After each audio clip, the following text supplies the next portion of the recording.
नमस्कार। कोरोनाको प्रभावसँगै यो कृषिको एउटा विशेष कार्यक्रम कृषिमा कोरोनाको प्रभाव विषम परिस्थितिको विशेष कार्यक्रममा यहाँहरूलाई स्वागत छ। म कार्यक्रम सञ्चालक भवानी ढुङ्गेल। जनता ब्याङ्कमा होइन बैंक जनतामा जानुपर्छ भन्ने नारासहित स्थापित मुक्तिनाथ विकास ब्याङ्कको प्रायोजनमा रहेको कृषिमा कोरोनाको प्रभाव यस कार्यक्रममा आज हामीले अलिकति कार्यक्रमको प्रस्तुतिलाई बृहत सँगसँगै फरक ढङ्गले लैजाने प्रयास गरेका छौँ। हामी अघिल्ला कार्यक्रमहरूमा विभिन्न टाढासम्म टेलिफोन मार्फत स्काइप मार्फत सम्पर्क गरेर रिपोर्टहरू पनि प्रस्तुत गरेर कार्यक्रमको निरन्तरताको यात्रालाई अगाडि बढाउँदै आउने क्रममा आज हामीसँग सिन्धुली जिल्लाको कमलामाई नगरपालिकाका मेयर खड्गबहादुर खत्री हुनुहुन्छ हामीसँग स्टुडियोमा। उहाँ आजै मात्र काठमाडौँ आइपुग्नु भएको छ। काठमाडौँ आउने बित्तिकै उहाँसँगको जम्का भेटमा आज हामीले विशेष कुराकानी गर्नेछौँ। मेयर साहब, यहाँलाई स्वागत छ कार्यक्रममा। हस्, नमस्ते। आराम हुनुहुन्छ? आरामै छ। यहाँहरू लामो समयको यो अहिले सन्तासको बीच सँगसँगै एउटा जनप्रतिनिधि भएर आउनुभएको पनि लगभग 3 वर्ष नजिक हुन लाग्यो। अलिकति थोरै पृष्ठभूमिबाट आजलाई सुरु गरौँ कार्यक्रम। पृष्ठभूमिबाट कसरी अगाडि बढ्दै बढ्दै आज हामी यो मुलुक जब सङ्घीयतामा गयो, सङ्घीयतामा गइसकेपछि पहिलोचोटि निर्वाचित जनप्रतिनिधिको हिसाबले तत्कालीन बेलामा हामीले हाम्रा ऐनहरू र हाम्रा कानुनहरू निर्माण गर्नुपर्ने र ऐन र कानुन निर्माण गर्दै जाँदाखेरि सँगसँगै हरेक सेक्टरमा दक्ष जनशक्तिको अभाव हुने, दक्ष जनशक्तिको अभाव र यो कानुन ऐन बनाउनको कारणले गर्दाखेरि हामी 1 वर्ष 2 वर्ष जतिको अवधिमा लगभग 1 वर्षको अवधि चाहिँ हामीलाई कानुन ऐन बनाउने र व्यवस्थापन पक्षमा जानुपर्ने भएको कारणले गर्दा केही अलमल जस्तो केही ढिलासुती जस्तो देखियो। तर पनि अहिले हामीले बिचमा यो अवधिमा जुन रफ्तारले अहिले हाम्रो काम अगाडि बढिरहेको थियो, फेरि यो बिचमा कोरोना भाइरस आएर फेरि हाम्रो विकासको गतिलाई फेरि अलिकति धकेल्ने भएको छ। यो धकेल्ने हुँदै पनि हामी निर्वाचित भएर आइसके पछाडि जनताका आधारभूत रूपमा रहेका समस्याहरू र विकास निर्माणहरू त्यसलाई सकभर हामीले हाम्रो प्रयत्न र पहलबाट अगाडि बढाएका छौँ र छिटो र छरितो ढङ्गले जनताले पाओस् सेवा सुविधा भन्ने चाहिँ हामी निर्वाचित जनप्रतिनिधिको चाहना छ। त्यो अनुसार अहिले हामी अगाडि बढेका छौँ। अब यहाँले यो कुरो जुन भन्नुभयो एउटा चाहना अनुरूप अगाडि बढ्दै हुनुहुन्छ। यहाँहरू चाहना सँगसँगै चुनौती पनि त छ नि मेयर साहब यहाँहरूलाई? यस्तो चुनौती, यो चुनौती आइपरेका चुनौतीलाई हामी सामना गर्छौँ भनेर निर्वाचित भएर आएका छौँ। यो चुनौतीलाई अवसरको रूपमा लिन पनि सक्नुपर्छ। किन भन्नुहोला भने कुनै पनि चुनौती नआई कुनै पनि अप्ठ्यारो चिज नफोरिकन सजिलो हुँदैन। यो सङ्घीयता ल्याउन, यो गणतन्त्र ल्याउन पनि निकै ठुलो चुनौती मोलेर आज यो मुलुक परिवर्तन भएको छ भने हामीले पनि अब बदलिँदो परिस्थितिमा व्यवस्था बदलियो तर हाम्रो चिन्तन र शैली बदल्न सकेनौँ भने व्यवस्था मात्रै परिवर्तन भएर हुँदैन। यो कारणले गर्दा अब हामीले चिन्तनलाई, हाम्रा शैलीलाई, हाम्रा स्वभावहरूलाई परिवर्तन गर्न जरुरी छ। त्यो परिवर्तन गऱ्यौँ भने यो अगाडि आइपरेको चुनौतीहरूलाई सहज रूपमा हामी हल गर्न सक्छौँ। अब यो चुनौती सँगसँगै यहाँहरू जनप्रतिनिधि हुँदै गर्दाखेरिको बिचमा एउटा चुनौतीको बिचमा यहाँहरू प्रवेश गर्नुभयो। जुन बेला देशमा चाहिँ एउटा भूकम्पको चाहिँ दलदलमा देश थियो, सँगसँगै चाहिँ त्यो बेला पुनर्निर्माणका कामहरू थिए, त्यो बेला यहाँहरू एउटा चुनौतीमा हुनुहुन्थ्यो मेयर साहब। सँगै अहिले आएर विश्वव्यापी रूपमा फैलेको रोगको अर्को चुनौती हुनुहुन्छ। यो बेला स्थानीय तहको भूमिका कस्तो हुँदो रहेछ भन्ने कुरा र सँगै सङ्घीयताको यो भर्खर रोपेको बिरुवा हुर्काउने क्रममा स्थानीय तहको भूमिकाको अथवा स्थानीय तहको आवश्यकता कस्तो भन्ने कुरा चाहिँ नागरिकले कसरी बुझ्न पाए? यसलाई कस्तो हो भन्नु होला भने हिजो हामी आउँदा भूकम्पले छेदविच्छेद पारेको बेला थियो।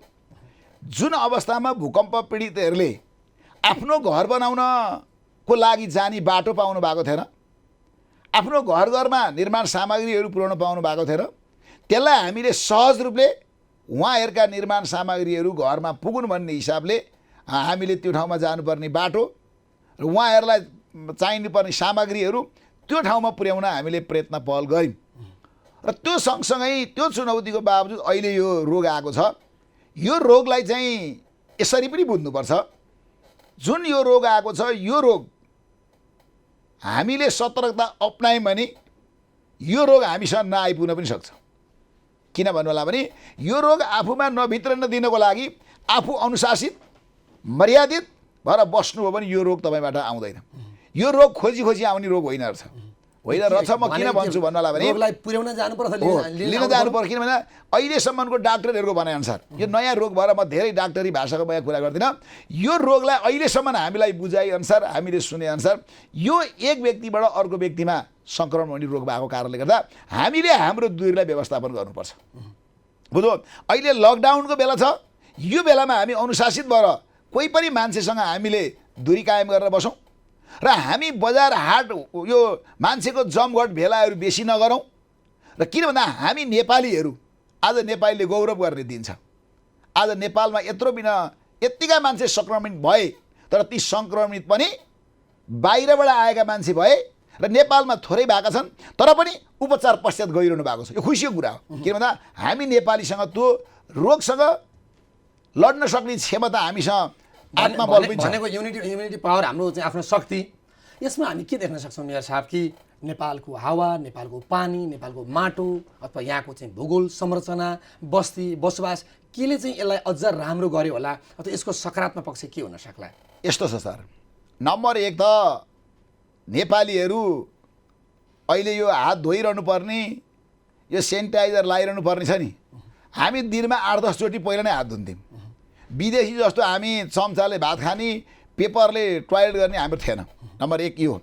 दोस्रो कुरा, हाम्रा हावापानीहरू जुन छन्, हामी जुन पानी खाइरहन्छौँ, हाम्रा गाउँघरका जराबुटा, ती जैविक विविधताले भरिएको नेपाल, ती जराबुटाबाट आउने पानी र हामीले उत्पादन गरेको रासन, जुन अन्न बालीहरू छन्, यी चिजहरू पनि हाम्रो लागि महत्त्वपूर्ण छन् भने अर्को कुरा हाम्रो खानपानमा पनि हामी नेपालीहरूले व्यवस्थित ढङ्गले जे जति खाएका छौँ, पानी खाँदा पनि यहाँको पानी एउटा औषधि छ। बुझ्यो? यो हिसाबले मलाई के लाग्छ भने यहाँको हावापानीले, यहाँको त्यो जैविक जडीबुटीको कारणले, जस्तो अहिले तपाईँलाई म यहाँ यो खानुहुन्छ भन्दा लसुन हाम्रो तरकारीमा प्रयोग हुन्छ, प्याज प्रयोग गरेका छन्, नभए केही एउटा बेसार त सबैले प्रयोग गरेका छन् होइन। हामीसँग कागती गाउँबाट काफी मान्छेले प्रयोग गरेका छन्। यो रोगसँग लड्न सक्ने प्रतिरोधात्मक क्षमताका चिजहरू त हामीले अगाडि पनि खाइरहेका छौँ। जस्तो अब यो चिजलाई प्रोत्साहन गरेर यो चिजलाई अगाडि बढाउनेतिर हामी लाग्नुपर्छ। यहाँले भने जस्तै गरी प्रोत्साहन गर्ने, अगाडि बढाउने। मेयर साहब, नेपाल लामो राजनीतिक लडाइँको दलदलमा फस्यो, लामो एउटा सङ्क्रमणमा फस्यो कि हिजो 104 वर्षको राणा शासनको एउटा चाहिँ सन्तासमा थियो, सँगै 7 सालमा प्रजातन्त्र आइयो भन्यो, फेरि 17 सालमा अर्को खालको चाहिँ एउटा चाहिँ सङ्कट आइपर्यो, अर्को खालको देशले चाहिँ सामना बेहोर्नु पर्यो, सँगै 36 साल आयो, सँगै फेरि अब 46-47 आयो, 52 सालमा अर्को सुरु भयो, 62-63 फेरि अर्को आन्दोलन सुरु भयो। बल्ल बल्ल 2वटा संविधान सभाको निर्वाचन भए पश्चात देशले बल्ल संविधान, जनताले लेखेको संविधान, जनताले भोट दिएर जिताएका व्यक्तिहरूले लेखेको संविधान नागरिकले प्राप्त गरे। तर आज पनि कुनै नेताले आधी चाहिँ गिलास भरि आधी गिलास आधी भने जस्तो अवस्था भइरहेछ र आज पनि राजनीतिक स्थायित्व हुन सकेको छैन भनेपछि तपाईँले भने जस्तै गरी यी रोगसँग लड्न सक्नको लागि त हामीसँग पहिला राजनीतिक लडाइँ अन्त्य भएर अनि आर्थिक विकास, सामाजिक न्यायको लडाइँमा हामी जान पर्थ्यो। अझै पनि हामी त्यहाँ रुमलिरहेछौँ नि। यसलाई यसरी बुझ्दा राम्रो होला। कसरी बुझ्दा राम्रो होला भन्नु होला भने कहिले राजा महाराजाले बनाए संविधान, कहिले चुनिएका व्यक्तिहरूले, प्रतिनिधिहरूले बनाए संविधान पटक पटक बनाए, तर जनताद्वारा निर्वाचित जनप्रतिनिधिले जनतामा जारी गरेको संविधान नम्बर 1 यो पहिलो हो। यस हिसाबले यो संविधानलाई ग्रहण गर्नु पर्यो। दोस्रो, यहाँहरूले जुन अहिले प्रश्न गरिरहनु भएको छ, माथि यो वा त्यो कोणबाट राजनीतिक रूपमा लगेका लिडरहरू, उहाँहरू लिडर बनिदिनु भयो, लिडरसिप गरिदिनु भएन। बुझ्नुभयो? लिडर बन्न सजिलो छ, लिडरसिप गर्न गाह्रो छ। यस कारणले गर्दाखेरि अहिले जे यहाँले भनिरहनु भएको छ, यो राजनीतिक अवस्था एउटा रहन्छ। राजनीतिक अन्योलता भयो भन्दैमा हामीले तल आफ्नो आत्मनिर्भर बन्नको लागि राजनीतिलाई दोष लाउनु हुँदैन। तपाईँ बारी घरमा बाँझो राखेर यी राजनीतिक दलहरूले लडाइँ गरेको कारणले यो बिग्रियो भन्न पाइएन सर। बारी तपाईँ अहिलेको लकडाउनलाई 100 रुपियाँ सदुपयोग गर्नुहुन्छ भने मैले देख्छु कति गजब छ। हाम्रा साथीहरू हाल्नुहुन्छ फेसबुकमा, आज म यता छु खसीतिर, आज म यता छु माछातिर, वा विभिन्न कोणबाट यहाँ हाल्नुहुन्छ। आज तपाईँहरू कृषिमा कता हुनुहुन्छ? उत्पादनमा आज तपाईँहरू घरमा बसिरहँदाखेरि कोठामा बस्न अल्छी लाग्छ तपाईँहरूलाई, तरकारी मिठो पाइएन भन्नुहुन्छ, तर तपाईँ बारी कति खन्नु भएको छ। आज जुन मान्छे विदेशहरू जानुभएको छ, आज गौरव गर्नुहोस् नेपालीले। आज नेपाल सरकारले म मेरा जनतालाई नेपाल ल्याउँछु भन्ने हो भने जम्मै विदेशमा बस्ने मान्छे अब स्वदेश फर्किनेमा छ। तर हामीले ती मान्छेलाई केमा प्रयोग गर्नु पर्यो भन्दा राजनीतिक रूपमा पनि, म पनि एउटा राजनीति मान्छे हो, राजनीतिक रूपमा पनि मान्छे सचेत हुन जरुरी छ। तर सँगसँगै तल हामीले हाम्रा बाजा बारीलाई सही रूपमा सदुपयोग गर्न जरुरी छ। कृषि प्रधान देश, लेख्ने सबैले पेसा के हो भन्दा कृषि लेख्ने। प्लास्टिकमा तरकारी बोकेर हिँडेर बाँझो बाहिर राख्ने मान्छे कृषक हुन्छ? अब मेयर साहब यसैलाई जोडौँ, किसान किनेर खाने मान्छेलाई हामी किसान भन्ने हो। मैले यही के जोडेको भन्नु होला भने किसान तपाईँले जे ल्याउनु भयो, अहिले नेपालीलाई धेरैलाई सोध्यो भने पेसा के हो भन्दा कृषक भनेर लेख्छ। अनि कृषक मान्छेले प्लास्टिकमा खोर्सानी किन्छ, कृषक मान्छेले प्लास्टिकमा टमाटर किन्छ, त्यो बारीमा फल्छ फल्दैन। कोही कोही मान्छेहरू भन्नुहुन्छ मलाई पानी भएन, हात धोएर खाने गरेको छैन। हात धोएको पानीले खोर्सानी हुन्छ सर, भाँडा माझेको पानीले टमाटर र तपाईँको भान्टालाई पुग्छ सर। यस हिसाबले गर्दा हामी त्यो मेहनततिर फर्क्यौँ, नम्बर 1। दोस्रो कुरा यहाँहरूले जोड्नुभयो, हामी निर्वाचित जनप्रतिनिधि हो बुझ्यो। अब एकदम कृषिमा, अब यो मुलुकमा कृषिलाई राजनीतिक रूपमा एउटा लडाइँ अन्त्य भयो। राजनीतिक रूपमा सबैजना मान्छेले उठाइरहेको नारा आज त्यो पुरा भएको छ। त्यो नारा पुरा भइसकेपछि हाम्रा चिन्तन र शैली परिवर्तन भएनन्। जस्तो निर्वाचित जनप्रतिनिधिको हिसाबले हामीले भनेका छौँ, अब कृषि योग्य जमिनलाई खेती किसान गर्ने मान्छेहरूलाई मल र बिउको व्यवस्थापन हुनुपर्छ, श्रम आफूले गर्नुपर्छ। यहाँ एउटा कुरा के आइरहेको छ भन्नुला भने सबै मान्छेहरू जग्गामा कृषिमा गर्ने भन्ने, तर अनुदानतिर मान्छेको ध्यान केन्द्रित भयो। भनेको अनुदान होइन सर, उत्पादनमुखी कृषि होइन, अनुदानमुखी कृषि भयो यहाँको कुरा हो। अब के हुनुपर्छ भन्नुला भने मान्छेले वास्तवमा बारीमा खेती गर्नु पर्यो। उसलाई नेपाल सरकारले उसलाई विषादी चाहियो भनेदेखि उसले लागु बोर्डको विषादी दिनु पर्यो। नम्बर 1, उसलाई मैले तरकारी लाउँथेँ, बिउ नभएको कारण लाउन पाइनँ भन्न पाइएन, मल नभएको कारणले भन्न पाइएन, रोग लागेको विषादी भन्न पाइएन, र मेरो बजारमा बिकेन भन्न पनि पाइएन। अब यहाँले यो कुरा भन्दै गर्दा नि मेरो साहब, यहाँले अलिक महत्त्वपूर्ण कुरा कुन जोड्नु भने राजनीतिक सङ्कटको कुरा मैले जोड्दै गर्दाखेरि राजनीति चाहिँ फेसबुकमा फोटो हाल्ने, आज कहाँ छु कुखुरामा, आज कहाँ छु खसीमा, आज कहाँ छु चाहिँ अब डाँडामा रमाइलो गरेर टिकटक फेसबुक गर्ने। तपाईँ हामीले कार्यक्रममा आउँदै गर्दाखेरि पनि बाटोमा यो पनि कुरा हामीले गऱ्यौँ होइन। अब यो रमाइलोमा अहिले गाउँ फर्किएको छ, सँगसँगै नागरिकले आफ्नो कर्तव्य बिर्से यस्तो अथवा मेरो अझै मैले एउटा प्रश्न थापेँ, नागरिकले आफ्नो जन्मथलो बिर्से अथवा आफूलाई जन्म दिने बाबुआमा चाहिँ खेती किसानै गर्ने नै हुन्। उनीहरू आज पनि टालेको फाटाकै लाउँदाखेरि पनि उनीहरू खुसी छन्, तर आफू चाहिँ टालेर फाटेको लाउन नमिल्ने, सुकिलो मुकिलो लाउनु पर्ने, सहर बस्नु पर्ने, अनि गाली गर्ने बित्तिकै देश बन्छ, गाली गर्ने बित्तिकै ठुलो मान्छे हुन्छ, अनि त्यो फेसबुकमा अनि युट्युबमा हाल्ने बित्तिकै अनि भाषण गर्ने बित्तिकै देश बन्छ भन्ने खालको त्यो कतै संस्कार कि राजनीतिबाट सिक्यो कि अथवा हामीले त्यसलाई अलिकति भोल्युम के भयो मेरो अलिक प्रश्न पार्नु। यसलाई यस्तो प्रश्नमा भनिदिन्छु, सबैजना मान्छेले अधिकार माग्न सिकायौँ, कर्तव्य भुलायौँ। हजुर, कर्तव्य के हो? खान नपाएको मान्छेले पानीको प्याक लाग्यो भने उसलाई पानी दिनुपर्छ सर, तर पानी खाएको बोतल रोडमा फाल्ने होइन, त्यो बोतलको व्यवस्थापन उसले गर्नुपर्छ। भात खान नपाएको मान्छेलाई भात दिनुपर्छ, तर थाल उसले माझेर कुन ठाउँमा माझ्दा उचित हुन्छ, बाटामा माझ्यो भने फोहोर हुन्छ। नम्बर 1, त्यस कारणले गर्दा अधिकार मागिरहँदा कर्तव्य भुल्नु हुँदैन। नम्बर 1, हामी कर्तव्यप्रति जवाफदेही भएनौँ। दोस्रो, यहाँले अहिले राजनीतिक रूपमा कुरा गर्नुभयो, म लामै म्याद्ने ठाउँमा राजनीति गरेर आएँ, तर मलाई अहिले लागेको छ गाउँ गाउँमा अहिले हिँड्नु पर्दैन। गाउँका कार्यकर्ताहरू जुन राजनीतिक दलका कार्यकर्ताहरू हुनुहुन्छ, म यही सञ्चार माध्यमबाट भन्छु, तपाईँहरू आफ्नो टोलमा बसेको मान्छेले अहिले तपाईँहरूले भन्नु पर्यो कि तपाईँहरूको तल्ला घर, माथला घर, ओल्ला घर, पल्ला घर कसैलाई पनि बाँझो जमिन नराख भन्नु पर्यो, र तपाईँ स्वयं आफ्नो जमिन बाँझो छैन तपाईँले हेर्नु पर्यो। साङ्गठनिक रूपमा सधैँभरि पार्टीको चिन्तन र शैली भन्दा पनि अब त्यसलाई व्यवहारमा लागू गर्न जरुरी छ। आज जनताले हेरेका छन् जनप्रतिनिधि कहाँ छन् भनेर, यत्रो तपाईँको सङ्कटपूर्ण अवस्था छ, जनता कतिपयको चुलो बलेको छैन, खान पाएका छैनन्। यो बेलामा हामीले त्यो जनताको घर दैलोमा कति पुग्न सक्यौँ? भोट एक दिन आउला, चुनावको बेलामा हामी जाँदा तपाईँ कहाँ हुनुहुन्थ्यो त्यतिखेर भन्यो भने हामी के भन्छौँ? देख्ने दृश्य शक्तिसँग होइन भनेको त 60 महिनामा एक दिन भोट माग्ने हो। बाँकी 60 महिनाको अरू बाँकी दिन चाहिँ जनताको घरमा पुगेर एक त तपाईँ सुन्नु मैले भनेको देख्ने दृश्य शक्तिसँग लडाइँ गर्न सजिलो हुन्छ सर। तपाईँ र म आमुने सामुने भयौँ यो लडाइँ गर्न सजिलो छ। अदृश्य शक्तिसँग लडाइँ हो यो अदृश्यसँगको शक्तिको लडाइँमा हामीले के भन्नुपर्छ अब जनतालाई भने तपाईँको हामीले बाहिरी वातावरण हामी बनाउँछौँ, तपाईँहरूले कर्तव्य पालना गरिदिनुहोस्। नेपाल सरकारले ल्याएको लकडाउनको अवस्थालाई सही रूपमा प्रयोग गर्नुहोस् भन्ने हाम्रो चाहना हो। त्यो भयो भने अनि तपाईँको हामीले के भन्दा आफ्ना निर्वाचित जनप्रतिनिधिहरू, अहिले म सबैलाई म यहीँबाट भन्छु, हामी जनप्रतिनिधि भनेको अहिले प्रत्येक जनताले सेवा सुविधा के पाएनन् र हामी त कृषकवालाहरूले खेती गरेका छैनन्। अहिले मल के अरे अब मकै रोप्ने बेला पानी परेको छ, यो बेलामा कृषकले मल पाएका छैनन्, यो बेलामा कृषकहरूले बिउ पाएका छैनन्। त्यो अभियानमा हामी छौँ। वास्तवमा अहिले नेपाली जनतालाई यही बेलामा राज्य छ भन्नेको अनुभूति दिलाउनुपर्छ। यो बेलामा यहाँले भन्दै गर्दाखेरि किसान एउटा जीवनदायिनी शक्ति हुन्, तर किसान नै उपेक्षित भइरहेका छन्। तपाईँले जुन अहिले मलबीको प्रसङ्ग जोड्नुभयो नि, आज यो कोरोनाको सन्तासलाई जोडेर हेर्ने हो भने, कोरोनाको यो असरलाई हेर्ने हो भने, कोरोनाले किसानलाई पारेको प्रभावलाई हेर्ने हो भनेदेखि त आज जीवनलाई चाहिँ निदान गर्ने, ती जीवनलाई दिने खालका किसानहरू आज रोइरहेका छन्। कतिका कुखुरा चाहिँ खाल्टो खण्ड गाडिरहेका छन्, कतिका दुध पोखिरहेका छन्, कतिका तरकारी कुहिरहेका छन्, कतिका चाहिँ बुलडोजर लगाइरहेका छन्।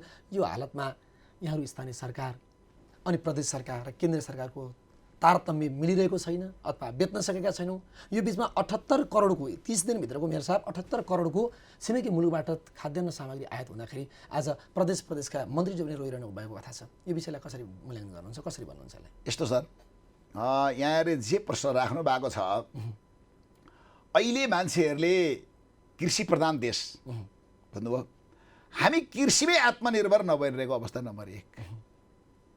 दोस्रो, यहाँले मलबिउका जुन कुराहरू निकाल्नु भएको छ, कृषकहरूलाई वास्तवमा एउटा मार्मिक छ। के भन्थे बाबामा हिजो भन्नुलाई पनि मेरो छोरो छोरी वा मेरो सन्तान अमेरिकामा छ भने यहाँ गौरव गर्नुहुन्थ्यो। मेरो बेलायतमा छ, खुब गौरवका साथ बस्ने नेपालमा आफ्ना बच्चा बच्ची विदेश गए बापत यहाँ गौरव गर्ने बाबुआमा आज थाहा पाउनु भएको छ।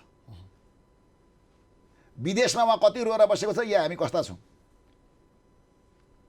अर्को कुरो मैले तपाईँलाई अघि नै भनेको छु, पैसा कति भएपछि पुग्ने। यो मुलुकको सबभन्दा जड रोग भनेको भ्रष्टाचार हो। त्यसैले मैले भन्ने के गरेको भन्दा यो अंश दिने मामलो र यो जग्गा बाँड्ने मामलो छ नि, यो चिजको अन्त्य गर्नुपर्छ। अंश दिने र जग्गा बाँड्ने हो, किन गर्ने? तपाईँको जग्गा भन्ने चिज यस्तो हो, त्यो बाँधेर राख्न जग्गा दिने होइन। जसले कृषकले खेती गर्छ उसले जग्गा पाउनुपर्छ। जोत्न नपाएर खन्न नपाएर मान्छे बसेको छ, यहाँ अर्को मान्छे जग्गा बाँझो राखेको छ। यसले गर्दा यो चिजको अन्त्य हुनुपर्छ। अर्को यहाँहरूले जे भन्नुभएको छ, मलबिउ दिने, कृषकको न्यूनतम पारिश्रमिकको व्यवस्था भइसके पछाडि उसको सामग्री राज्यले किन्ने। अघि यहाँले भन्नुभयो कुखुरा गाडेको, अन्डा गाडेको, दुध फालेको, तर कमलामाई नगरपालिकाले काठमाडौँमा कुखुरा पठाएको छ। त्यहाँको प्रशासनसँग, त्यहाँका व्यापारीहरूसँग कुरा गरेर मैले भनेको छ, जसले चल्ला दिनुभएको छ कसैले पनि कुखुरा यहाँ गाड्न पाइँदैन, त्यो कुखुरा लगेर बेच्नुपर्छ। हिजो नाफा पाउँदा उहाँहरू हुने, आज नाफा नहुँदा चाहिँ कृषकलाई मार्न पाइन्छ? हुनसक्ला तलमाथि 2-4 पैसा घाट यताउति, तर कृषकको कुखुरा लानुपर्छ। र कमलामाई नगरपालिकामा अहिलेसम्म न दुध फालिएको छ, 1 लटको कुखुराको चल्ला चाहिँ उहाँहरूले गाड्नुभयो। नत्र कमलामाई नगरपालिकाले हामीले दुधको बारेमा के गरिरहेछौँ भनेर डेरीवालासँग सोधेका छौँ, कृषकहरूलाई गाई पाल्ने कृषकहरूलाई सोधेका छौँ, कुखुरा पाल्ने मित्रहरूलाई मैले सोधेर तुरुन्तै प्रशासनमा भनेर दिनमा 3 गाडी 4 गाडीसम्म काठमाडौँमा कुखुरा पठाएको छ। अहिले पनि हामीले हुन सक्ला, मैले यो भनिरहँदा कोही कृषक दाजुभाइहरूको नबिक्यारी हुन सक्ला, तर उहाँहरूको पालोमा मैले भनेको छु, जसले कुखुरा चल्ला दियो दाना पनि दिने, चल्ला पनि दिने। यो सङ्कट परेको बेलामा त कृषक त रहनु भएन नि। यसले गर्दाखेरि सिन्धुलीमा दानाको आकार हुन दिएको छैन र कृषकले उत्पादन गरेका चिज यहाँले बहुत जोड्नु भएको छ। अहिले कमलामाई नगरपालिकामा आलुमा, तपाईँको च्याउमा, तपाईँको बन्दामा हामी आत्मनिर्भर छौँ र टमाटर पनि तुरुन्तै निक्लिँदैछ, खोर्सानी निक्लिँदैछ। हामीले के भनेका हौँ भन्नुलाई भने कृषि प्रधान देश भन्ने सर अचम्मको कुरा छ यहाँ। कतिजना कृषि विज्ञ मान्छे चाहिँ तपाईँको अहिले हामीसँग छन्। कृषि प्रधान देशमा एउटा जिल्लामा कमलामाई नगरपालिका मेरो एउटा स्थानीय तहमा राज्यले एउटा अधिकृत लेभलको कर्मचारी दिन सकेको छैन। यो कमजोरी किन त बुझ्नु? सङ्घीय सरकारको कमजोरी किन? बुझ्नु? अब यही प्रसङ्गलाई मेयर साहब यहाँले भन्नुभयो कि कर्मचारी दिन सकिएन। प्रसङ्ग उठ्यो अमेरिका अस्ट्रेलियामा छोरो छ छोरी छ जापानमा छ, हामी त्यसलाई गर्व गरिरहेछौँ। अवसर नपाएर हामी खाडी मुलुकसँगै अलिअलि पैसा पाएर विदेशी मुलुकमा हामी सुखसाइलमा जाँदैछौँ। किन विदेशी मुलुक सुखसाइलमा हामी गइरहेछौँ नि त, अवसर नपाएर खाडी मुलुकमा गएको। तर तपाईँ आफै भनिदिनुहुन्छ एउटा अधिकृत लेभलको कर्मचारी दिन सकेन कि फेरि विद्यालयहरूले विश्वविद्यालयहरूले यहाँ फेरि बेरोजगार शिक्षित चाहिँ उत्पादन गऱ्यौँ भने यतातर्फ अर्को फेरि शिक्षाविदहरूको बहस छलफल पहिरो चलिरहेको छ। यो कुरालाई यहाँले यो कुरालाई जोड्ने हो भने मैले यसो छु सर, एकदम कुरा के हुन्छ भन्नुलाई भने यो भाषणमा ठुल्ठुला कुरा गरेर हुँदैन सर, यो टेलिभिजन अन्तर्वार्ता ठुला कुरा गरेर हुँदैन, यथार्थमा जानुपर्छ। मैले यो कुरा किन जोडेको छु भन्दा कमलामाई नगरपालिकाले हामी निर्वाचित भएर जाने साथै एउटा वार्डमा अधिकृत लेभलको कर्मचारी दिने नेपाल सरकार हो, तर कमलामाई नगरपालिकाले एउटा वार्डमा एउटा जेटिएको व्यवस्थापन गर्यो। बुझ्नु? हामीले अहिले पनि नगरपालिकामा कतिवटा वार्ड यहाँ 14वटा वार्ड छन्, 14जना जेटी 14जना 7जना भेटनरीका छन्, 7जना कृषिका छन्। 15 दिनको पालो मिलाएर मैले 14वटै वार्डमा पशु बिरामी भए पनि कृषिको सामग्री चाहिए पनि नम्बर 1 त्यो व्यवस्थापन गरेको छु। यहाँले एकदम राइट प्रश्न गर्नुभयो। अधिकृत लगायतको विज्ञ भर्ना गर्ने हामीसँग छैन। बुझ्नु? अब यो भन्दा भने जस्तो हुन्छ यहाँबाट संविधानमा कतिवटा अफिस बस्ने भनेको थियो, तर आज अफिस यो वा त्यो कोणबाट एउटा महिला विकास अफिसभन्दा बाहेक सबै अफिसहरू यथावत छन्। संविधानले त्यो परिकल्पना गरेको थियो। यहाँले इङ्गित गरेको कुरा मेयर साहब मैले तपाईँलाई रोकेँ। हिजो ज्ञान केन्द्र, आजका ज्ञान केन्द्र विज्ञान केन्द्र, हिजो जिल्ला कृषि विकास कार्यालय, पशु चाहिँ पञ्चायत कार्यालय थिए नि त, हिजो क्षेत्रीय कार्यालय भन्ने थिए। आखिर घुमिफिरी त फेरि भर्ती केन्द्रहरू अथवा अलिकति सुविधा सम्पन्न अथवा चाहिँ आसेपासेहरू जोड्ने खालको त्यो संविधानलाई भनेपछि संविधानलाई कुल्च्यौँ हामीले हो। केही हदसम्म संविधानको मर्म र भावना अनुसार गएनौँ। त्यस कारणले गर्दाखेरि मैले अहिले यहाँहरूलाई भन्नै पर्छ, कृषिका विज्ञहरूलाई हरेक स्थानीय तहमा एउटा एउटा विज्ञ दिनुपर्छ। त्यो विज्ञ दिएपछि अर्को कुरो पनि नेपालमा गर्न जरुरी छ। बुझ्नुभयो? नेपाल सरकारले गर्नुपर्ने हो। नाका नाकाबाट तरकारी आउँछ, त्यो तरकारीको ल्याब टेस्ट कसले गरेको छ? बुझ्नुभयो? कति विषादी हाल्यो त्यो तरकारीमा, त्यो तरकारी विषादी हालेको कति हुँदा खान हुने कति हुँदा खान नहुने त्यसको ल्याब टेस्ट केही छ? हो, कमलामाई नगरपालिकाले यसको बारेमा गम्भीर भएको छ। मैले प्रदेश सरकारलाई अनुरोध गरेको छु। अहिले भर्खर पनि मैले सङ्घीय कृषि मन्त्रीलाई भेटेर आएको छु। मैले उहाँलाई भनेको छु नगरपालिकालाई एउटा तरकारी ल्याब टेस्ट गर्ने मेसिन चाहिँ तपाईँहरूले दिनु पर्यो औजार भनेको मान्य घनश्याम भुषालजीलाई। यतिखेर हामी प्रसङ्ग जोड्नेछौँ कृषिमा कोरोनाको प्रभाव विषम परिस्थितिको विशेष कार्यक्रममा हामीले आज सिन्धुलीको कमलामाई नगरपालिकाका मेयर साहबसँग कुराकानी गर्दैछौँ। अझै प्रसङ्ग जोड्छौँ। यतिखेर छोटो आधुनिक समय तपाईँ यो कोरोनाको सन्तासको बिचमा 20 सेकेन्डसम्म साबुन पानीले मिची मिची हात धुनुहोस्। जहाँ हुनुहुन्छ, जस्तो अवस्था हुनुहुन्छ, तपाईँ फेसबुक लाइभमा हेर्दै हुनुहुन्छ, युट्युबमा हामीले लाइभमा हेर्दै हुनुहुन्छ, देश विदेशमा हेर्दै हुनुहुन्छ। धेरैभन्दा धेरै दर्शकहरूको मैले फेसबुक लाइभमा प्रतिक्रियाहरू आएको देखिरहेको छु कि हामी यस कार्यक्रम मार्फत तपाईँका पनि समस्या समाधान हामी भोलिका दिनमा पक्कै गर्नेछौँ। आज हामीले कार्यक्रम अवधिभर हामी उहाँसँग कुराकानी गर्छौँ। यसरी छोटो आधुनिक समय हामी कार्यक्रममा आउँछौँ। तपाईँ टेलिभिजन हेर्दै गर्नुहोला। यो छोटो आधुनिक समय सँगसँगै यानि कि विश्राम सँगसँगै यहाँलाई स्वागत छ। कृषिमा कोरोनाको प्रभाव यस कार्यक्रममा म कार्यक्रम सञ्चालक घनश्याम ढुङ्गेल मुक्तिनाथ विकास ब्याङ्कको प्रायोजनमा रहेको दैनिक प्रस्तुति हामी कार्यक्रममा विभिन्न विषयवस्तु किसानका समस्या, किसानका मुद्दा र किसानका आवाज उठाउँदै आउने क्रममा आज हामीले खड्गबहादुर खत्रीलाई पाएका छौँ, सिन्धुलीको कमलामाई नगरपालिकाका मेयर। यहाँलाई फेरि पनि स्वागत छ। हस्, यहाँलाई धन्यवाद। हामी अलिकति यहाँसँग थोरै केही प्रसङ्गमा थियौँ कि यहाँले भन्नुभयो केन्द्रीय मान्य कृषि मन्त्री घनश्याम भुषालज्यूसँग भेटेर आएँ भन्नुभयो। महत्त्वपूर्ण उहाँसँग छलफललाई म आजै यहाँ आएको। मैले आज एउटा दिन मेरो काममध्ये एउटा काम कृषि मन्त्रीलाई भेट्नु पनि थियो। घनश्यामजी जो उहाँ अगाडि पनि उहाँलाई म चिन्जान राम्रो थियो मेरो। उहाँसँग मैले 2-3 वटा प्रस्ताव गरेको छु र उहाँले अत्यन्तै सकारात्मक ढङ्गले कृषि क्षेत्रमा उहाँ र मेरो आज पनि कुरा भएको छ। अब कृषकले उत्पादन गरेको चिजलाई हामीले कसरी बजारीकरण गर्छौँ, अब कृषकले यति भाँडा दुध फालो, यति भाँडो के भन्छ त्यो तरकारी फालो भन्ने नहोस् र यसमा तपाईँ अगाडि बढ्नुहोस्, नम्बर 1। दोस्रो कुरो उहाँले के गरिरहनु भएको छ भन्दा अब व्यावसायिक रूपमा खेती गर्नु पर्यो। अब 4 मुरी धान फल्ने गरौँ होइन, 3 मुरी गहुँ फल्ने गरौँ होइन, प्लानिङ मिलाएर व्यावसायिक रूपमा यति बिघामा गहुँ रोप्ने भयो, यति बिघामा होइन, त्यो खालको प्लानिङ भयो भने त्यसलाई औषधि विषादी बिउ पल्यु गर्न पनि हामीलाई सजिलो हुन्छ। यो हिसाबले एउटा त्यो बारेमा कुरो भएको छ भने अर्को भनेको चाहिँ हामीले अलि व्यवस्थित ढङ्गले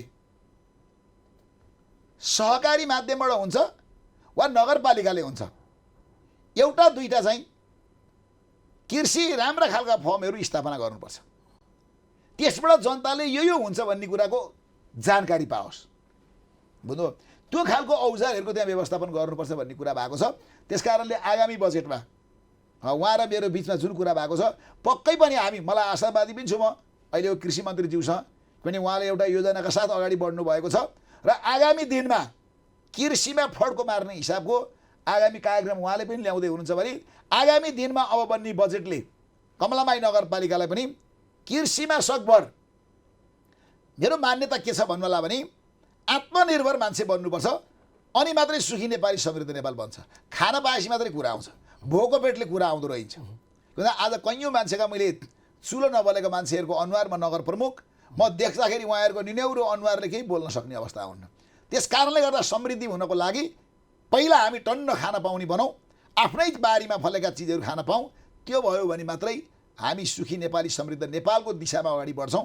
र त्यो अभियानमा कृषि क्षेत्रलाई चाहिँ व्यवस्थित गर्नको लागि कमलामाई नगरपालिका अहिले पनि लागेको छ र आगामी दिनमा पनि लाग्छ। जस्तो अहिले म आउनुभन्दा अगाडि कमलामाई नगरपालिकामा दुध बाहिरबाट ल्याउनु पर्थ्यो, हामीले गाईको अनुदानको व्यवस्थापन गऱ्यौँ। अहिले पनि हामीले सुत्केरी भत्ता दिएका छौँ, गाईको बिमा गरिदिएका छौँ।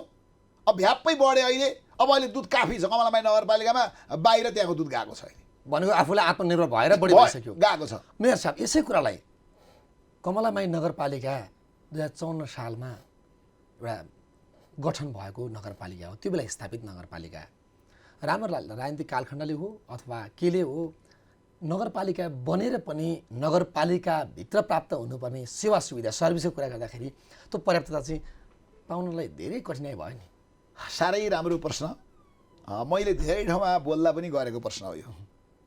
म निर्वाचित भएर कमलामाई नगरपालिका जाँदा न नगरपालिकाको अहिले पनि आफ्नो भवन गतिलो छ, न नगरपालिकामा एउटा सभा हल गतिलो छ, न नगरपालिकामा एउटा बस पार्क राम्रो छ, न नगरपालिकामा यो ठाउँमा बसौँ न भन्ने खालको एउटा पार्क छ सर।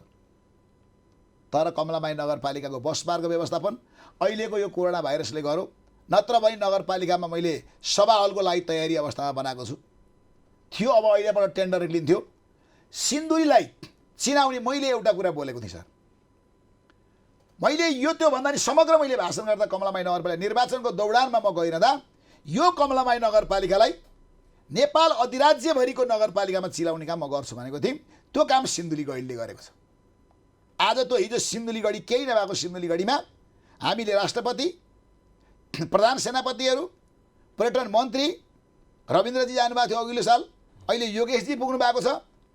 त्यो गरेका छौँ भने विकास निर्माणका कामलाई पनि खानेपानीको व्यवस्थापन, बुझ्नुभयो, विपद व्यवस्थापन, सरसफाइ लगायतका कुराहरूमा अहिले कमलामाई नगरपालिका छ। तर अझै पनि म भन्छु सायद 54 सालका 58वटा नगरपालिकामा यो कमलामाई नगरपालिका जस्तो समस्या अन्त छैन पनि। कहीँ सभा हल छ, कहीँ आफ्नो भवन त छ नि।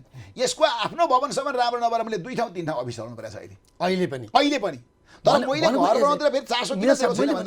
यसको कारण चाहिँ के त? यसलाई कसरी बुझ्ने त? यो त्यो बेलाको चाहिँ व्यवस्थापन अथवा नेतृत्व लिनेहरूले हो, यसलाई छ्याङ्गै बुझ्न के जरुरी छ भन्नुला भने त्यो सिन्धुली गढी अहिले बनाउनु पर्ने थियो र योभन्दा अगाडि नै बनाउन कसले रोकेको थियो? इतिहास रचेको ठाउँ थिएन त त्यो। आज बिपी राजनको बाटो भएर गएको छ। त्यो बस पार्क अहिले कमलामाई नगरपालिका निर्वाचित भएर बनाउनु पर्थ्यो र? त्यो सभा हल कमलामाई निर्वाचित भएर बनाउनु पर्ने हो र? त्यो पार्क बनाउन के नगरपालिका निर्वाचित पर्थ्यो? त्यो बेलामा जति मान्छेहरूले अवसर पाउनु भयो काम भएन। जो मान्छेहरू जुन ठाउँमा हुनुहुन्छ, म सिन्धुलीको भन्दा गौरव गर्नुहुन्छ। तर मैले सबैलाई प्रश्न गर्ने गरेको छु, तपाईँहरूले गौरव गर्ने काम सिन्धुलीमा के भयो? प्रश्न एउटा तपाईँको उहाँहरूलाई हो। सँगै मैले जोडेँ, अघि तपाईँले भ्रष्टाचार मुक्त कुरा गर्नु पनि, त्यहाँ कतै कतै अलिअलि चलखेलले पनि कामहरू त रोकेन मेयर साहब। यस्तो त्यो बेलामा के भयो चाहिँ म जान्दिनँ सर है। म निर्वाचित भएर आएको छु, मेरो एउटा ध्येय के भन्दा म जहिले जहाँ जाँदै मेरो आर्थिक रूपमा हो सर। आर्थिक पारदर्शिता नभएको मान्छेले हिसाब मार्ने मान्छेले निसाब मार्छ। बुझ्नुभयो? मैले कमलामाई नगरपालिका भनेको छ, एकजना मान्छेले पनि घुस खायो भने, भ्रष्टाचार गर्यो भने त्यो मान्छे थाहै त निकाल्न नसक्ला, अस्थायी करार हो भने म फुत्दै निकालिदिन्छु। र मैले योजना अनुगमन गर्न जाँदा नि भनेको छ, उपप्रमुखज्यूलाई यो यहाँले भनेको कर्मचारीको हकमा हो। अब आफ्नै राजनीतिक दलहरू आयो भने यता पनि भन्छु म, उपभोक्ता समितिहरू बन्छन्, त्यो समितिमा के भनेको छ भने उपप्रमुखज्यूलाई मैले पत्रकार लानुहोस्, गैँची लानुहोस्, फित्ता लानुहोस्, गैँचीले हान्नुपर्छ। त्यहाँ कस्तो विडम्बना भन्नु त, यहाँ नेपालमा असारमा गरेको पिस साउनमा लान्छ को दक्ष जनशक्ति, अपरेसन गर्दा पेटभित्रै कैँची बस्छ को दक्ष त? हामी बिग्रिया कहाँबाट हौँ? यस कारणले गर्दा आर्थिक रूपलाई कडाइका साथ लिएर जाने हो भने हिजो पनि त्यही काम, आज पनि त्यही काम हुन्छ। हिजो पनि असारमा बना पिस साउना लाने, आज हामी आई साउना लाने, वर्षपछि एउटै बाटो मात्रै बनाउने एउटै पूर्वाधार लगानी गर्ने। यसले गर्दाखेरि नेपालमा दक्ष जनशक्तिको अभाव छ सर। अदक्ष धेरै भयौँ, दक्ष कम भयौँ। तर यो भइरहँदा सुन्दाखेरि धेरै मान्छेहरू दक्ष भन्छौँ हामी यहाँ। कसलाई दक्ष भन्नुहुन्छ? हिजो अहिले म नाम लिन, हिजो 5-7 सालतिर बनाएका घरहरू अहिलेसम्म अडिएका छन्, त्यो बेलाका शालिगहरू अडिएका छन्। तर अहिलेको युग, प्रविधिको युगमा हामी एकदम राम्रो विदेशमा गएर पढेर आएका राम्रा मान्छेले बनाएका चिज चाहिँ किन टिक्दैन? यसले गर्दा मैले भन्ने गरेको थिएँ, एउटा टेलिभिजनमा त मैले भनेको पनि थिएँ, अहिले भ्रष्टाचार गर्ने बाउको क्रिया छोराले गर्दैन भनेर भनेको थिएँ मैले। किन भन्दा त्यो बाउले गरेका काम छोराले बढ्छ, तेरो बाउले गरेका काम हेर्दै यस्तो भयो भन भने, अथवा तेरो बाउ नेता भएर यसो भन भने मेरो बाउ खत्तम रहेछन् क्यारे भने त्यो छोराले क्रिया गर्दैन। त्यस कारणले गर्दा छोराछोरीले क्रिया गर्ने खालको चाहिँ काम गर्नु पर्यो अहिलेका मान्छेले भन्ने मेरो भनाइ हो। आर्थिक रूपमा तपाईँले जे उठाउनु भएको छ म अत्यन्तै गम्भीर छु। यो नेपालमा मात्रै भ्रष्टाचार अहिले रोक्न सक्ने हो भने मुलुक बेग्लै बन्छ सर। मेयर साहब, यहाँले जुन भ्रष्टाचारको विषयमा ठुलो वकालत गर्नुभयो नि, अरू कार्यक्रममा नि बोल्नु होला। आज हामी यहाँ प्रत्यक्षमा देखेर हामी कृषि टेलिभिजनको लाइभमा छौँ, करोडौँ नेपालीहरूले हेर्दै हुनुहुन्छ, देश विदेशमा फेसबुक लाइभबाट हेर्दै हुनुहुन्छ, युट्युबबाट हेर्दै हुनुहुन्छ। धेरैका प्रतिक्रियाहरू मैले यहाँ हेर्दैछु चाहिँ फेसबुक लाइभमा, जहाँ मैले सबैको प्रतिक्रिया पढेर यहाँसम्म वाचन गर्न सक्ने अवस्था छैन। तर समग्रमा नेपालको विकासमा आज बनेको 3वटा तहको सरकार पनि तारतम्य नमिलेको खण्ड, अथवा समयमा कानुन निर्माण नसकेको कारणले, अथवा के कारणले अझै पनि 3 वर्षमा जति रिजल्ट आउनु पर्थ्यो नि, कामको अपेक्षा थियो नि, 2 बढी बनेको सरकार स्थानीय चाहिँ तह बनेको छ, सिंहदरबार सरकार गाउँमा भनेको थियो, त्यो सिंहदरबारमा फेरि सरकार खोज्न जानुपर्ने अवस्था कहीँ देखिरहेको छ नि मेयर साहब। कसरी चिर्ने होला? यस्तो मैले एक ठाउँ भनेको पनि छु, अहिले हामी 2/3 को सरकारमा छौँ। म त्यही पार्टीको राजनीतिक कार्यकर्ता हुँ, म तल सरकारमा पनि छु। यदि यो सरकारमा यही अवस्था संविधानले परिकल्पना गरेको अनुसार को नभएर यसै गरी बसिरह्यो भने एउटै पार्टीको यो भयो भने त मिल्दै जाला। तर प्रदेश अर्काको, स्थानीय अर्काको र सङ्घ अर्काको भयो भने निकै ठुलो सङ्कट नेपाली जनताले बिहोर्नुपर्छ।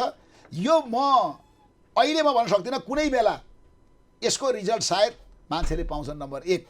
किन भन्नु होला भने अहिले यो वा त्यो कोणबाट घुमाइ गरेर के गरिएको छ भन्नु होला भने स्थानीय तहलाई हेर्ने दृष्टिकोण फरक छ। अङ्कुश लाएर सबै माथि तानिएको छ, बुझ्नुभयो? अङ्कुश लाएर तान्ने होइन। स्थानीय सरकारले गलत गरेको छ भने कारवाही गर्न सक्नुपर्छ।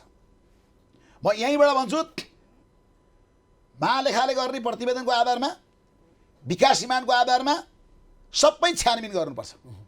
हामीले राम्रा काम गरेका छैनौँ। आज तपाईँले, मलाई विडम्बना लाग्छ, आज कृषि प्रधान देश, तरकारी दुई अर्को देशबाट ल्याएर खानुपर्ने, फलफुल अर्को देशबाट ल्याएर खानुपर्ने, यहाँ किन बाँड्न सकेको? जस्तो कमलामाई नगरपालिकाले कृषि प्रधान भएर कमलामाई नगरपालिकाले अहिले एउटा सुधार निकालेको छ। मैले अहिलेसम्म काम के भयो भन्नु होला भने कृषकको आधारको काम भएन कि माथिबाट लादिएको काम भयो। जस्तो म तपाईँलाई भन्छु, कृषकलाई के आवश्यक? कृषकलाई लिचीको बिउ आवश्यक हो भने कृषकसँग पहिला डाटा माग्ने हो। यहाँ त सङ्घ संस्था जाने, म यो काम गर्छु भन्छन्, त्यो काम गर्न मन छैन कृषकलाई। कृषकको माग जस्तो मैले अहिले मलाई 5000 कति लिचीको बिरुवा माग भएर आएको छ, हो त्यो माग अनुसारको हामीले दिने हो। तपाईँको यही कुरालाई मैले अझ थपेँ मेयर साहब। नेपालमा 35,000 भन्दा बढी सहकारी संस्थाहरू छन्। सरकारको 3 खम्बे अर्थनीतिमा तत्कालीन डाक्टर बाबुराम भट्टराई प्रधानमन्त्री हुँदाखेरि सहकारी पनि एउटा आर्थिक खम्बा भनेर सरकार निजी क्षेत्र सहकारी भनेर घोषणा गरियो। सँगसँगै चाहिँ नि सहकारी मन्त्रालय पनि गठन भयो। आज सिन्धुली जिल्लामा पनि सहकारीहरू, यहाँको नगरपालिका पनि, यहाँको जिल्लाको सदरमुकामको नगरपालिका भएका पनि सहकारीहरू पर्याप्त मात्रामा छन्। तर सहकारी मार्फत उत्पादन, सहकारी मार्फत बजारीकरण, सहकारी मार्फत मूल्यको एउटा एकरूपता, यहाँ त बिचौलियाले कमाउने, उत्पादन गर्ने किसान पनि मर्ने, यता उपभोक्ता पनि महँगोमा ठगिने, सँगै चाहिँ अहिले यहाँले मलबीको कुरा गर्नुभयो, गुणस्तरीय उत्पादन पनि नहुने, विषादी सहित भयो, रहित हुन नसक्ने। यो कुरालाई अब चिर्नको लागि यहाँहरूको संविधानले दिएको अधिकार 22 वटा बनाउने कानुनभित्र पनि सहकारी ऐन तपाईँ आफै बनाउनुहुन्छ। त्यो सहकारी ऐनमा कस्तो कुरा उल्लेख गर्नुहुन्छ? सहकारी बनाएर कार्यान्वयन गएका छौँ। तपाईँले एकदम राम्रो प्रश्न गर्नुभयो। कृषि सहकारी भन्छन्, पैसा लाउने र जम्मा गर्ने काम छ, किनबेच गर्ने भन्नुभयो। किनबेच गर्ने सहकारी त्यो त बचत भइगयो नि हो। झोलामा कति हो नि? मैले पटक पटक सहकारीहरूको बैठक राखेर एउटा तालिम पनि चलाएँ, सहकारीहरू कस्ता हुनुपर्छ भनेर। र त्यो तपाईँले भन्नुभयो सहकारीको नामबाट आफ्नो आय स्रोत बढाउने काम भयो मान्छेको। व्यक्ति धनी हुने, व्यक्ति धनी हुने। सहकारीमा को हुने? सबै बढ्ने थियो। हाम्रो चाहिँ रजिस्ट्रार साहबले भन्नुहुन्थ्यो सहकारी त साहुकारीहरू भयो भन्नुहुन्थ्यो। तपाईँले भनेको कुराको कतै कतै आशय त आउँछ क्या? म सावै चाहिँ नभनौँ, तर सहकारी कस्ता भयो भन्नुलाई पनि आफ्ना आसेपासे राख्नुपर्ने, बुझ्नुभयो? पारिवारिक संस्था, पारिवारिक रूपमा जागिर तिनलाई लाउनु पर्ने, बुझ्नुभयो? अर्को कुरा तपाईँ के हो भने उहाँहरूले कृषि सहकारी भन्ने, कृषि क्षेत्रमा खोइ काम गर्ने, अनि त्यो ब्याज लिने र दिने मात्रै गर्न त। जस्तो कमलामाई नगरपालिकाले भनेछ, मैले 1 करोड रुपियाँ पैसा अहिले हामीसँग छ, अहिले यो कोरोनाले गर्दा रोकियो। हामीले के भनेका भन्दा जो मान्छे, तपाईँले ठिक मलाई प्रश्न सोध्नु भएको छ, अहिले नेपालमा कोही पनि मान्छे काम गरेर खान नपाएर मर्नु हुँदैन। 8 घन्टा ड्युटी छैन भने सरकारले ड्युटी दिनुपर्छ, 8 घन्टा ड्युटी दिएर काम गरेर खानुपर्छ। दिनभरि घरमा सुतेर प्लास्टिकमा तरकारी किनेर म बेरोजगार भन्न पाइँदैन सर। यहाँले भन्दाखेरि त 8 घन्टा काम, 8 घन्टा आराम, 8 घन्टा मनोरञ्जन, अहिले विश्वव्यापी रूपमा एउटा चाहिँ कामको एउटा सिस्टम पनि होइन, समयको एउटा चाहिँ ड्युरेसन पनि त्यो ढङ्गले मिलाएको छ। तपाईँ त्यसलाई लक्षित गर्न खोज्नुभयो एकदम। त्यसको कारण गर्ने क्रममा, त्यसलाई नीति बनाउने क्रममा को कहाँनिर चुक्यो त मेरो? यस्तो अब यो मभन्दा मासतिरको अध्ययनशील मान्छे हुनुहुन्छ। म कमलामाई नगरपालिकाभित्र चाहिँ के अभियान ल्याउन खोजिरहेको छु भन्नु होला भने, काम गर्छु भन्ने मान्छेलाई उद्योग सञ्चालन गर्छु। यो कोरोनाले गर्दा मलाई रोकेको छ। 1 करोड अहिले साल पैसा थियो, म आगुन 1 करोड गर्दै गर म 5-7 करोड पैसा चाहिँ कमलामाई नगरपालिकामा राखेर जो मान्छे उत्पादन गर्छु भन्छु त्यसलाई म लोन दिन्छु। तर लोन पनि म अचम्मले दिँदैछु, बिना ब्याज बिना धितो हामी लोन दिन्छौँ। तर उसलाई निश्चित मापदण्ड बनाइन्छ। उसले पाउने सेवा सुविधा मध्ये यदि समयमा उसले ब्याज किस्ता बुझाएन भने उसलाई कारवाही गर्न सक्ने हिसाबले हामी दिन्छौँ। यो कारण मैले के जोडेँ यहाँ भन्नु होला भने, मेरो एकदम कुरा के बुझिदिनु होला भने, हामी नेपालीहरू अल्छे नबनौँ, धेरै गफाडी नबनौँ। यथार्थमा हामीले हाम्रो खेती गर्न थाल्यौँ भने अमेरिकामा पनि सर सुनेको म त गएको छैन, अमेरिकामा पनि त्यो ड्युटी नगरी खान पाउँदैन सर। विभिन्न मुलुकमा यहाँबाट जानुभएको छ, उहाँहरूको कन्तबिजोग आफ्नै ठाउँमा छ। त्यहाँको जति दुःख नेपालमा गर्दा आफ्ना बुवा आमासँग आफ्ना सन्तानसँग बसेर बिहान बेलुका दुःख गर्दा खान पुग्ने हैसियत नेपालमा छ। नेपालमा त यो पनि छ कि तपाईँको अब जेठ असार लाग्दाखेरि जङ्गलमा गएर पुरनी खाए पनि बाँच्छ, थाकल खाए पनि बाँच्छ, काफलले पनि बाँच्छ, मान्छे ऐसेलले बाँच्छ, फणिरले बाँच्छ, जामुनले बाँच्छ, के चाहिँ छैन अर्चलले मान्छे बाँच्छ सर। नेपालमा त्यति खालका जडीबुटी सहित हामीसँग छौँ। तर गरिब छ। नेपाली आर्थिक रूपका गरिब होइनन्, चिन्तनमा गरिब, चेतनाका गरिब। किन भन्दा हाम्रो मागेर खानु माग्नुपर्छ भन्ने छ, अधिकार सिकायो। अन्यथा सुनिले नमानिदिनुहोस्। सङ्घ संस्थाहरू व्यापक रूपमा गए, मात्रै अधिकार माग्न सिकाए, आन्दोलन गर्न सिकाए। कर्तव्य के हो? माग्नै पर्छ, खान नपाएपछि माग्नुपर्छ सर। यही कुरा नि मेयर साहब, केन्द्रीय सरकारको अथवा सङ्घीय सरकारको पोलिसीगत रूपमा मागी खाने भन्दा नि गरी खाने भन्ने खालको संस्कार सिकाउने क्रममा कहाँनिर चाहिँ चुक्यो त केन्द्रीय सरकार? भनेको कि राजनीति रसाकसीमै भोल्यौँ, अझै पनि गर्छौँ भन्ने मात्रै हौँ, अब त त्यहाँ पनि विशेषज्ञ विज्ञ हुन सकेनौँ त? किन हलो अड्काइरहेछौँ त हामीले? यस्तो पनि होला, तपाईँ जस्तो जनप्रति भन्दै हुनुहुन्छ। म चाहिँ होला भन्छु होइन। हामी चाहिँ तलका मान्छे पऱ्यौँ है, यहाँ ठुला नेता परेका छैन। हामीलाई चाहिँ बिहान 7 बजेदेखि बेलुकाको 9 बजेसम्म ध्यान केन्द्रित जनतामै छ। के गरी यो जनतालाई खुसी पार्नु भन्ने छ। अब यहाँ त जनतालाई मात्रै खुसी पार्ने कुरा हुँदो रहेछ। यहाँ कुर्सी हुने के हुने यतै अल्मलिएसी, यो भुमरीमा अल्मलिएसी त्यतातिर ध्यान कम पुगेको होला भन्छु म। सायद अब ध्यान पुग्छ कि किनभने ठोस नीति नेपाल सरकारले बनाएर जाने हो भने नेपाली जनतालाई 3 वर्षभित्रमा परिवर्तनको महसुस देखाउन सकिन्छ। हामी कार्यक्रमको उत्तरार्धतिरको समय छ मेयर साहब। अब सिन्धुली जिल्लासँगै तपाईँ अरू केही जिल्लामा यहाँले यो कोरोनाको सन्तासको बिचमा पनि आम नागरिकलाई भन्नुभएको छ कि तपाईँहरू घरमा बस्नुहोस्, घर बाहिर म, घरभित्र तपाईँ भन्नुभएको छ। यो नारा तपाईँको एकदम किन घर बाहिर तपाईँ एक्लै सुन्नुभयो, किन सबैलाई घरभित्र बसाउनु भयो? मैले जनतालाई एउटा त कोरोनाले जोगाउन बसाउनु भयो। मैले कोरोनालाई जोगाउनको लागि तपाईँहरू बजारमा आइदिएर अनावश्यक भिड भयो त नगर्नुहोस्। तपाईँ घरमै बस्नुहोस्, तपाईँ बरु करेसाबारीमा जानुहोस्। बुझ्नुभयो? बाहिरको जिम्मा यो रोग आउँदाखेरि त्यसलाई उपचार गर्नुपर्ने, आइसोलेसन वार्ड बनाउनु पर्ने, क्वारेन्टाइन बनाउनु पर्ने, सामग्री किन्नुपर्ने, ती ल्याउने जिम्मा हामी जनप्रतिनिधिको। म मुखले होइन सर, म जुन दिन निर्वाचित भएर आएको छु त्यो दिनदेखि नेपाली जनताको गर्दन तल मेरो माथि हुनुपर्छ र यो रोगसँग लड्न पनि म निर्वाचित जनप्रतिनिधि सबैलाई भन्छु, यो बेलामा हामी घरभित्र बस्ने होइन। यो बेलामा हामी आम पपुलर राखौँ, हामीले हाम्रो सावधानी अपनाऊ। यो बेलामा जनतालाई के आवश्यक हो, जनताको के चिज बिकेको छैन, बिकेको चिज छैन भने त्यसलाई बिकाउन लाग्नु पर्यो, खान पाएको छैन भने उसलाई खान दिनु पर्यो, तर उसलाई व्यवस्थित गरेर राख्नु पर्यो र उसले आफ्ना बारी नालीलाई पनि सुधार्नु पर्यो।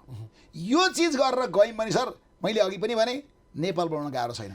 हो तपाईँले मलाई भन्नुभएको छ, मलाई कतिपय मान्छे भन्छन् होइन मेयर साहब तपाईँको यो जम्मै ठाउँमा कुदै तपाईँसँगै बस्न पनि अप्ठ्यारो पर्ने भयो भने, हो मैले म औषधि छिट्न नि कुदेँ, म धोक्रो बोक्ने मान्छेसँग राहत बाँड्न पनि पुगेँ, मैले के अरे स्वास्थ्य चौकीमा गाडी बन्द छ, म अहिले पनि स्वास्थ्य चौकी औषधि लिएर गएको छु नि।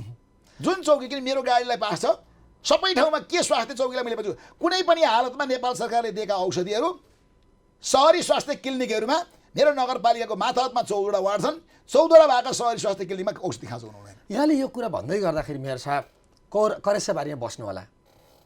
सिन्धुली नगरपालिकाभित्र अधिकांश सहरी एरिया पनि छ। घरभित्र बस्नेहरूले कौशी खेतीमा बस्ने, एकदम अलिकति ग्राउन्ड उनीहरूले करेसाबारीमा बस्ने एकदम सँगै चाहिँ नि करेसाबारी र कौशी खेतीमा नबस्नेहरूलाई सरकारको सुविधाबाट पनि रोक्न सक्ने खालको कानुन तपाईँहरूसँग बनाउन सक्ने अधिकार छैन संविधान दिएको छ। तपाईँले बहुत राम्रो प्रश्न गर्नुभयो। म यो कानुन बनाउन खोज्दै अहिले मैले ऋणमै भनिसकेको छु सेवा सुविधा काट्ने भनेर होइन। म के प्लानिङ गर्दैछु भन्नु होला भने, बाँझो जमिन राखेर कोही मान्छे हिँडेको छ भने त्यो मान्छेलाई अब कारबाहीको दायरामा ल्याउनुपर्छ भन्ने अभियानमा छु म। किन भन्नु होला भने यो अहिले मैले अब हुन त मैले अघि त हजुरलाई भने विभिन्न कोणबाट यो वा त्यो कोणबाट हामी माथि पनि समस्या थियो। किन भन्नु होला भने कानुन थिएन, ऐन थिएन भनेको बेलामा मैले अघि नै भने जनशक्तिको अभाव थियो, हामी पनि भर्खर निर्वाचित भएर आएका थियौँ होइन। त्यसले गर्दा केही हामी अन्यलमा पनि पऱ्यौँ। वास्तवमा नडाँटी भन्नुपर्छ, यो स्थानीय तह थियो, हिजो निकाय छ, आज तह भएको छ। त्यसले गर्दा यसलाई समग्र समेटेर लान गाह्रो थियो। तर मान्छेलाई नेपालीलाई आत्मनिर्भर बनाउने हो भने नेपालीलाई कानुन दह्रो चाहियो। किन चाहियो भन्दा त्यही छोरो विदेशमा चाहिँ बाउ चक्लेट खाँदा चाहिँ चक्लेटको खोल गोजीमा हाल्ने, अर्काको त्यसलाई सफा सुग्घर पार्ने, त्यही मान्छे नेपालमा आएपछि चाहिँ चक्लेट मुखाएर पानीको बोतल उहाँ रोडमा फालेर यो जनप्रतिले फाल्छ भन्ने खालको छन्। घर अगाडि फोहोरको थुप्रो बारेका छन्। के विडम्बना यो। अनि आफ्नो देशपट्टि राष्ट्रियता त्यही हो। राष्ट्रियताको माया भए भन्न नहुने, राष्ट्रियताका माया भए यहाँ कैयौँ ठुल्ठुला निकायमा पुगेका कर्मचारीहरू जागिर छोड्न पाएन विदेश किन जान्छन्? यसको अर्थ भनेको त यहाँले त अब त स्थानीय तहले पनि त यहाँले त्यो खालको कानुन बनाउन के सङ्घ र प्रदेशले यहाँलाई बाधा गर्छ? यसो कतिपय कुरा बाधा छन्, यो कुरालाई बाधा चाहिँ हुँदैन। मैले तपाईँलाई अघि नै भने त्यो बनाउन हामी पनि यो वा त्यो कुराबाट अलमल्यौँ होइन। 3 वर्ष यो लगभग कार्यक्रम अलमल्यौँ भयो। तर अब 2 वर्षमा सकिन्छ नि मेयर साहब? सकिन्छ एकदम। यो 2 वर्ष हामी अन्तिममा छौँ मेयर साहब। 2 वर्ष भनेको लामो समय। अन्तिममा तपाईँ जनप्रतिनिधि कुन उद्देश्य, लक्ष्य र दृष्टिकोणले आउनु भएको थियो? यस्तो मेरो एउटा उद्देश्य पनि हो। के उद्देश्य हो भन्नु होला भने मलाई धेरै काम गर्ने मन थियो।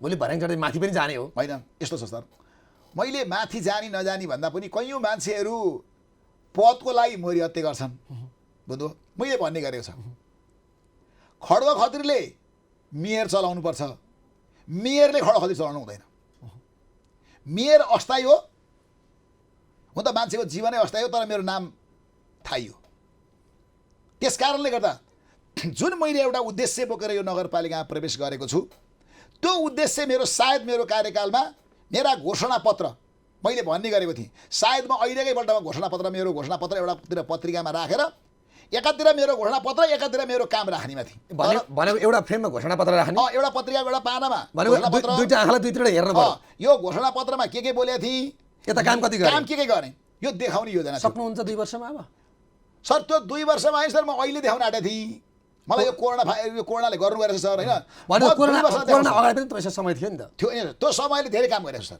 त्यो समय भएकै कारणले गर्दा मैले मेरो घोषणापत्र अनुसार काम गर्न सकेको अन्तिममा मेयर साहब राजनीति गर्ने व्यक्तिसँग 2टा कुरा भन्नुहोस् त के हुनुपर्छ सबभन्दा कुरा राजनीति गर्ने मानिसमा मलाई कसैले भन्छ भने इमान्दारिता हुनुपर्छ एउटा कुरा बुझ्नु अर्को कुरो पारदर्शिता हुनुपर्छ यदि 2टा कुरा नभरे हो देश बिग्रियो किन भन्नु होला भने पारदर्शी ढङ्गमा उसले कहाँबाट चलेको छ उसको आम्दानी स्रोत के उसले लगाएको कपडा उसका गाडी घोडा आउने सुविधा स्रोत के त्यसले गर्दा आर्थिक रूपमा पारदर्शिता हुनु पर्यो जनताले छ्याङ्गै थाहा जस्तो म भन्छु मैले सालै पछि भनेको छ 1 वर्षमा यति लिटर तेल लिएँ 1 वर्षमा यति दिनको टिएडिए खाएँ म प्रश्नै भन्देको छ तपाईँले चढ्ने गाडी नगरपालिकाले दिन्छ नगरपालिका म आउनुभन्दा अगाडि को प्रमुख प्रशासकीय अधिकारीले किनेको गाडी हो र मैले भनेको छु सकभर मेरो कार्यकालभरि अर्को गाडी चढ्नु नपरोस् त्यही गाडी होस् र कमलामाई नगरपालिका सदरमुकाम नगरपालिका एउटा पनि वार्ड अध्यक्षलाई मैले मोटरसाइकल किन्न दिएको छैन अहिले पनि दिएको छैन मैले र मैले के भनेको भन्दा यी सेवा सुविधा भनेका छेडीको आवश्यकता चिज हो मलाई आवश्यकता पर्छ दियो त्यो कुदुन्जेल म त्यसैमा चढ्छु मलाई नयाँ गाडी चढ्नु पर्यो तपाईँले अघि भन्नुभयो माथि जाने कुरा यो अवसर पाएको बेलामा यसैमा काम गर्न सक्यौँ होइन सर मर्ने बेलामा जन्ती मलामी घटाउन होइन मलामी बढाउन आएको पदमा म सधैँभरि टाँसिरहेर मलाई मलामी घटाउनु छैन सर यदि जनताले पत्याएमा यो मान्छे आवश्यक हो भनेमा स्वीकार्नुपर्छ तर म यो बिहान बेलुकै यो पाउनुपर्छ भनेर मोरी हत्या गर्ने पक्षमा छैन भनिसकेपछि यहाँको उद्देश्य भनेको जिन्दगी त अन्त मृत्यु हो नि एकदम आज विकसित मुलुकका प्रधानमन्त्रीलाई पनि कोरोनाले छोयो भाग्यवश उहाँ निको भएर घर फर्किनु भयो नेपालमा यति धेरै सङ्क्रमित हुनुभयो अब चाहिँ 50 भन्दा माथि पुग्दाखेरि 100 को नजिक पुग्नु जस्तो डर देखिन सकिन्छ होइन तर फर्किनेको लहर पनि धेरै छ यसको अर्थ हामी कति भाग्यमानी छौँ भन्ने कुरा हो सँगसँगै चाहिँ धन सम्पत्ति पद प्रतिष्ठा आफन्त आसेपासे भन्ने कुरा त आखिर केही नै रहन्छ नि मेयर साहब मान्छे बिग्रेकै यसैले गर्दा सँगै तपाईँले अघि भने जस्तो गरी जीवन इमान्दारिता र नैतिकता 2टा कुरासँग जोडिएर पारदर्शिता र इमान्दारी 2टा कुरा चाहियो समय दिनुभयो महत्त्वपूर्ण यो विषम परिस्थितिको अवस्थामा स्टुडियोमा आइदिनु भयो आजै आउनुभएको थियो तपाईँ आजै फर्किँदै हुनुहुन्छ म आजै फर्किन्छु यतिखेर राति तपाईँ 10 बजे पुग्नुहुन्छ सिङ्गुरी 8 बजे पुग्नुहुन्छ 9-10 सम्म पुग्नुहुन्छ तपाईँ भोलि गएर के गर्नुहुन्छ पहिलो काम अन्तिममा मेरो भोलि पहिलोचोटि गएर आज एउटा टेन्डर भएको छ कमलामाई नगरपालिकाले लगभग 2000 मा राहत बाँडेर आएको अब 8000 जतिलाई बाँड्न पाए हुन्थ्यो भन्नेमा छु भनेको तपाईँले 28000 लाई पुर्याउनु हुने भयो होइन 8000 र